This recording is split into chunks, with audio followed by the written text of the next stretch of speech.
家收看台湾呼吸道医学会线上频道，我是主持人于静。因新型冠状病毒肆虐，各国无法全力研发有效的治疗药物。今天我们很荣幸邀请到嘉义长庚药剂部蔡义勋药师来跟我们分享相关资讯。欢迎蔡药师。对，主持人于静，你好。你好。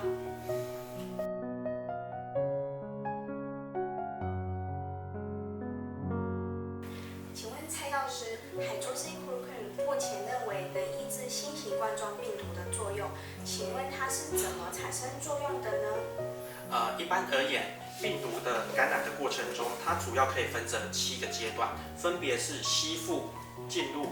脱壳、转入、转移、装配以及释放这7个过程。也就是说，病毒透过吸附附着在细胞特定接收器上，进而进入细胞内，以脱壳的方式将病毒的核酸从蛋白质外壳中释放出来，紧接着进行基因的转入与转移，制造出病毒所需要的 RNA 以及蛋白质，进一步进行装配，然后从细胞释放出来，以感染下一个细胞。那 hydroxychloroquine 它是透过提升细胞内的酸碱值，来阻止病毒的脱壳过程，抑制病毒的核酸从蛋白质外壳中释放出来，进而阻断病毒后续的复制。然而 hydroxychloroquine 对于新型冠状病毒的效果，大多来自体外试验的研究结果。目前 hydroxychloroquine 对于新型冠状病毒有许多人体临床试验正在进行，其中第一篇人体临床试验在3月20日的时候被发表。研究发现，单用 hydroxychloroquine 或是并用 erythromycin 日舒，它几乎可以有效地降低病毒的病毒量。请问蔡药师，既然已经有人体临床试验发现 hydroxychloroquine 可有效降低病毒数量，那是否就可以放心的使用 hydroxychloroquine 来治疗 COVID-19 呢？以及使用 hydroxychloroquine 需要特别注意什么的呢？虽然目前已经有人体临床试验显示 hydroxychloroquine 可以有效地降低病毒的数量，但这一篇研究仍然存在着许多问题，包括发表前没有经过同侪审查。一般而言，一篇研究在发表之前会先被同一个领域的其他专家学者进行审查。然而这一篇研究因为迫切需求，未经同侪审查就被刊登出来。另外，这一篇研究仍存在着施仿比例较高、样本数较小，以及观察重点无法明确代表临床症状改善的这些问题。因此，要证明 hydroxychloroquine 的疗效，仍然需要有更多的研究去佐证。但考量临床需求，该篇研究仍具有临床治疗的参考价值。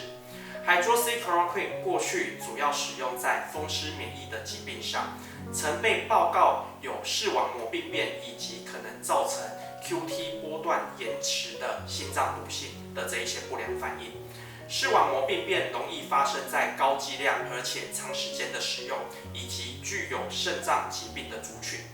心脏的部分则是要小心避免与其他会导致 QT 波段延迟的药物一起并用。那使用期间应该要定期监测心电图、心跳速率以及体内的电解质浓度等等，以避免发生致死性的心律不整，也就是 torsades de pointes 的发生。请问蔡药师，研究显示单用 hydroxychloroquine 或并用 erythromycin 可有效降低病毒数量，那是否建议一般民众自行购买这2个药物以备不时之需吗？ OK， 在台湾呢，其实这2个药品它都是属于处方药品，一般民众需要由医师处方才能拿到药品，无法自行购买。那就如刚刚所说 ，hydroxychloroquine 它具有眼睛及心脏的这一些不良反应，因此临床使用的时候仍然需要经过专业人士的评估，不建议透过任何方式取得药品而自行服用。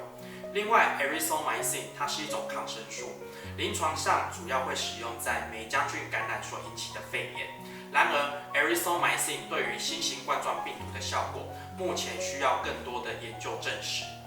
而自行服用 erythromycin 除了会导致细菌产生抗药性以外，随意囤积药品也可能压缩到真正需要使用这些药品的人。因此，整体而言，不建议一般民众或自行购买或是设法囤积这些相关药品。